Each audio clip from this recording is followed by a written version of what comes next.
Well, the government's latest industrial relations changes, universally known as the Same Job, Same Pay legislation, is seen as a method of cutting off labour hire companies. Oddly, of course, government's one of the biggest users of those services through their use of consultants, including PwC, as we have discovered of late.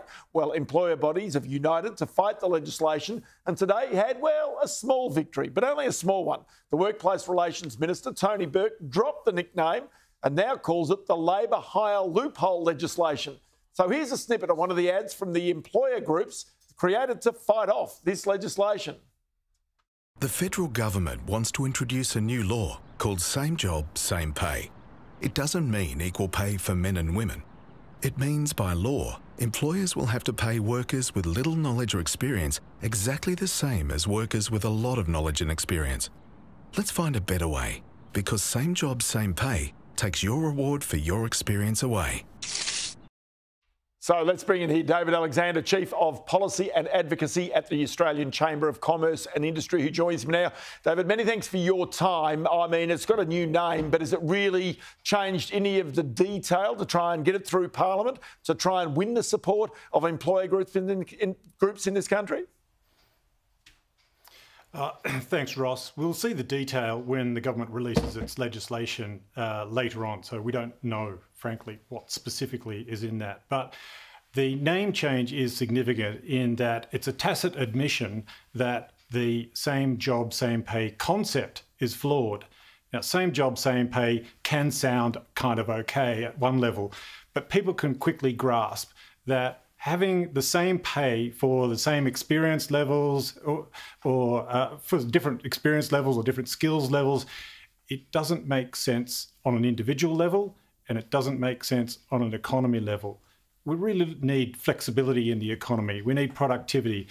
This sort of movement is going in the wrong direction. It's more inflexible. It's disallowing arrangements to be struck between employers and employees that are mutually agreeable. So we think it's a step in the wrong direction. And you would have picked up my point in the introduction, but government is one of the biggest users of consultants, which are effectively labour hire companies because they don't have the public servants to do the job themselves. Well, there's been a particular issue with PwC, of course, but governments and private sector companies have been using labour hire in all sorts of forms across the economy. It allows a certain flexibility for a lot of businesses that might need a surge capacity or a different expertise to come in. If you've got a project to do, you're not wanting to build up your full-time workforce to that extent. You want to be able to move into and move out of different supply situations. So the advent of labour hire has been a very good thing for the flexibility in the economy. And we would hate to see the Australian economy go back to an inflexible format where businesses can't adapt to what customers want. So that's the source of our opposition to the centralisation of the workforce. And David, there's one other thing that strikes me about this legislation, about where the government wants this to go. If I don't want to work for a labour hire company, I don't have to. There are lots of jobs out there in our economy right now. Quite clearly, there are people who choose to work for labour hire companies. It gives them flexibility as well. That's right. No one's forced to. It's voluntary. Some people find it very convenient for their own purposes. And so why would you want to put a hurdle in front of them from doing that? So quite a lot of people like to balance their work and family commitments. And so the advent of these forms of employment is a good thing in providing flexibility and options for people. So today, say, for example, the ACCI-Westpac survey of industrial trends comes out. Now, this is the oldest business survey in Australia, so it's important and worth listening to. The one I'm picking up here, which is, running parallel to our conversation about this legislation, is just the labour market composite, which again shows weakening in the economy. But even as the Reserve Bank says, right now with a 3.6% unemployment rate, unemployment technically is too low in this country because it puts pressure on wages, inflation, and therefore on interest rates.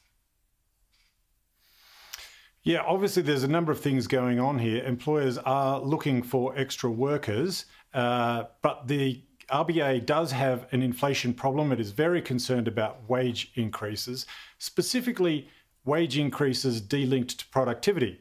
So it's not that often that productivity takes centre stage in monetary policy decisions, but Phil Lowe has been quite explicit that if you don't have productivity and you just, by government or Fair Work Commission, put up wages, that's just going to feed into inflation. And he's left then with no choice but to jack up interest rates. And that's what happened. And so we're now pretty much in a similar situation where the bank is still concerned that expectations of wages are going up and up, and that makes their job that much harder. So they're trying to engineer a soft landing at the moment. Too hard and it's going to put the economy into recession. Too soft and they're going to have an ongoing inflation problem. I don't envy them their task, but that's why they're paid the big bucks. Bring me back to the legislation we started talking about, the same job, same pay now, which is all about, effectively trying to stop rorts in labour hire companies. Do you think that the government has done enough so far that you can see to take away the attack, the combined attack of the employer groups in this country? Well, we'll see what happens when they bring out the legislation. But we would say that to date, they've put out speeches and discussion papers, and the direction in which they're heading is a bad direction. It's going to constrain the ability of employers to have a flexible workforce. It's in the exact opposite direction to where we want productivity. The Productivity Commission chairman has been telling us loud and clear that productivity levels are the worst he's seen in 60 years. And even the latest national accounts that were out a week or two ago said that productivity is going backwards. So in that scenario, right here, right now, we've got industrial relations changes in the offing that are going to aggravate that situation. So we say, just don't go down that path. Yes. We should be going in a more flexible direction. But at the very least, let's not make things worse. Yes. Tell you what, David Alexander, many thanks for your time here on the program today. Much appreciated. Thanks, Ross.